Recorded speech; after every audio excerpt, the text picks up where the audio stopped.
Soos genoem gesels ek met Kristie Paine en sy is van Bushveld Bees en ons praat bye. Kristie, welcome to Grootplaas. Baie dankie, thank you. I sometimes think that bees are the most underestimated animals. And obviously, when you are farming with bees, can you say it in that? You are farming with bees. Definitely, yes. They've got some significance. So tell me a little bit more about you and your farm and just how do you approach bee farming? Okay, sure. So bee farming can be done by anyone. You don't need to have a farm.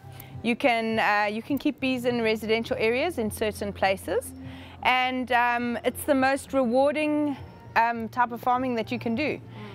Bees are absolutely amazing, and the more I learn about them and the more I spend time with them, the more I want to know more and, you know, share that knowledge as well.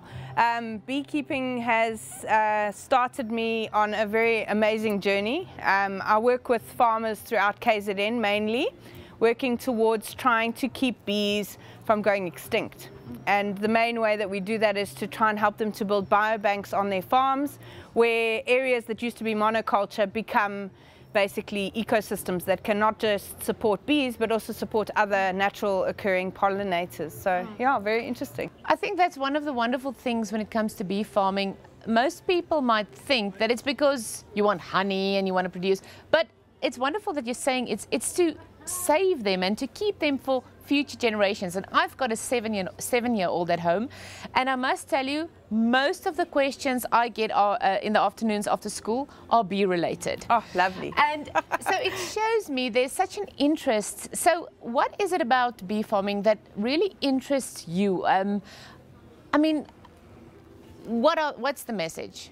I would say the biggest thing with being a beekeeper is that you actually become so much more in touch with nature. Because in your beehive you can see the impact of anything that's happening at nature in any time of the year. If the flowers are starting to flower, the beehive has a different hum to it. They start bringing in pollen and nectar, and you can see the queens start to produce more eggs. And so instantly, as soon as something has happened in nature, the beehive will show you those things. So I find also being a beekeeper, you become more in tune with what's in flower, when, where, what people are spraying in terms of chemicals and all those kinds of things. So I think in general, being a beekeeper, you just brought that much closer to nature. And that's what I absolutely love about it. It's a job where I can be outdoors, in the sunshine, yeah, and just being in touch with nature. It's amazing. How would you say is the best way to approach a becoming a bee farmer? I mean, is it as difficult and as scary as I might think? It's probably yes and no. For some people it can be scary. I had a friend who told me that she thinks my flight or flight thing in me is broken because I'm attracted to these kinds of things with beekeeping. You can get stung, obviously, which can be very dangerous for people. But I think you need to, first of all, know, are you allergic to bees or not? Because if you are allergic, there's a probability that you might not be able to do bee farming. Just state the obvious. Yes, yes. There are people who do it, who are allergic to bees and are still beekeepers. So it is possible, but you just need to know your limitations. And then I'd also say, educate yourself. Learn what's happening in your areas with regards to beekeeping. There's often bee associations or beekeeping associations that you can join that hold open days, that educate people every day on beekeeping. I do a lot of talks at schools, so hearing your 7-year-old ask about bees is my favorite.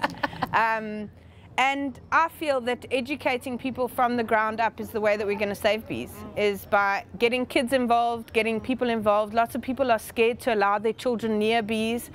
You know, children are so curious. Let them look, let them observe them.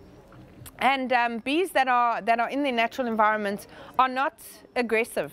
They're not. They only defend themselves. So if you're not there to harm the bees, they're not going to harm you. So. What role would you say does let's say the bee farming industry in agriculture, what role does it play, and how big of a role does it play? Is it quite big in South Africa? It is, and I think it's growing year on year.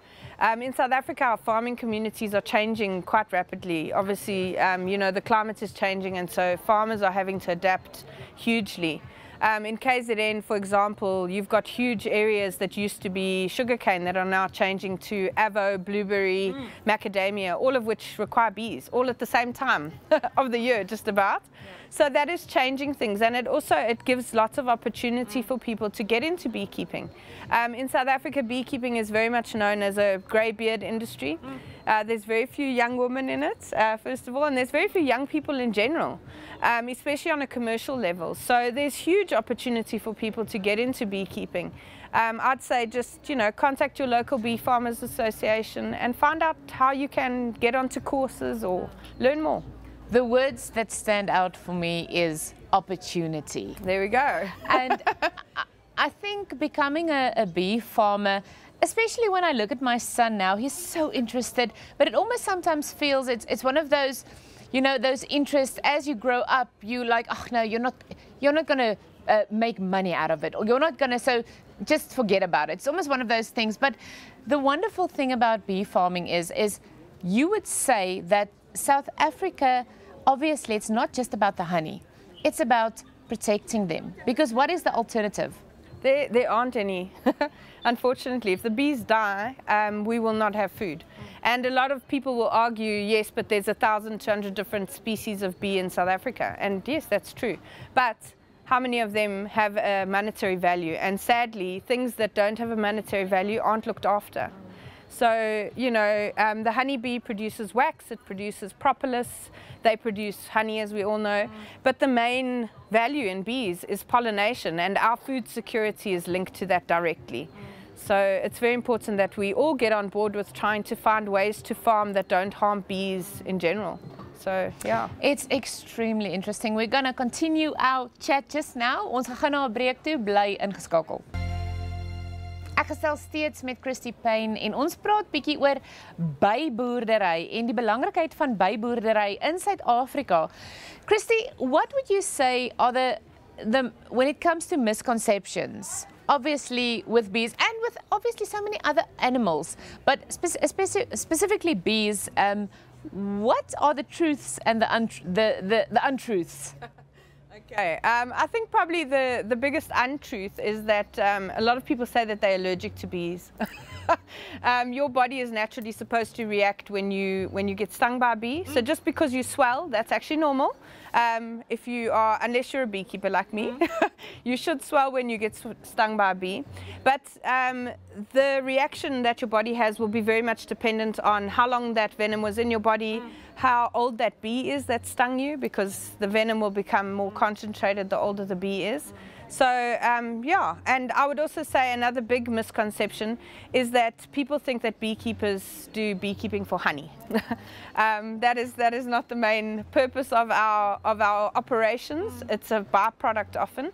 And you know, in the 60s it was mainly honey, but it's changed hugely. More conservation now. More conservation, and it's also more geared towards pollination and making sure that we have the food that we need in order to carry on living our wonderful lives.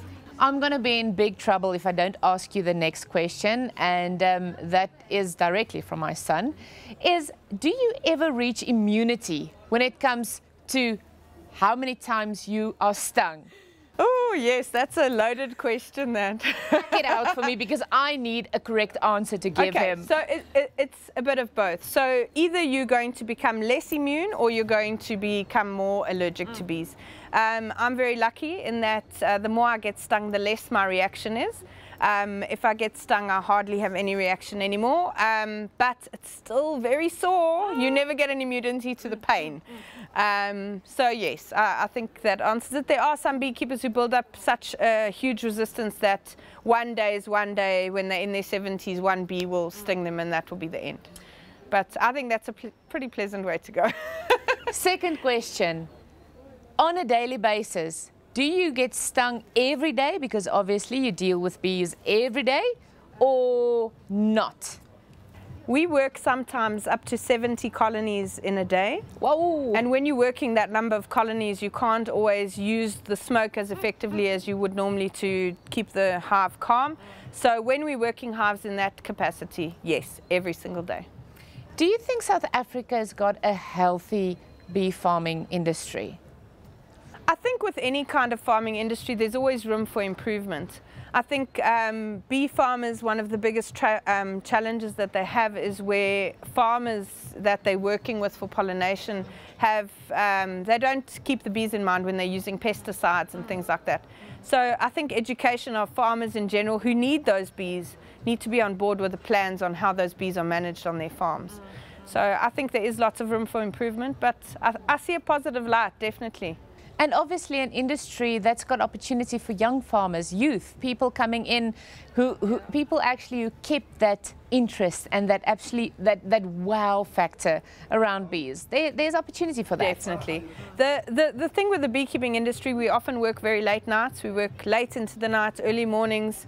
It's a very hard industry to work in, but it's so rewarding. It really is the most rewarding job I've ever done. So I'm very happy. Obviously, you guys, or you're involved at the Agri-Gauteng Expo. What would be your the goal? What would you like to achieve being part of an expo like this? Obviously, it's about sharing information, but what would be the goal? I think my goal is to get more people into beekeeping. You know, anyone can do beekeeping, and even if you can't keep a hive, you can still keep bees in mind in what you plant, what chemicals you use in your gardens and things like that. So I'd say my goal in being here is to help educate people about bees and get more and more people on board with doing whatever they can to conserve bees in their environments where they are. And you can do it at home. See, that's the thing I want to ask next also is, to be a bee farmer, do you need big space? Can you do it in a limited amount of space? Bees fly wherever they like, so you can do beekeeping in a very small space. The bees will forage up to 6 kilometers. So if you've got a secure environment where the bees can be cool and where they can get clean water, you can be a bee farmer. Any last thoughts? No, I'm very grateful to be here, and thank you so much for allowing us to highlight bees and their role in our farming communities and industry. Thank you. Well, I'm very vocal. This is not my platform. This is your platform. So thank you for sharing your passion with me. I really appreciate it. Thank you so much. Dis hy, baie. Ek hoop jy het iets geleer en ek hoop jy het 'n wonderlike dag verder. Dankie dat jy saam gekuier het.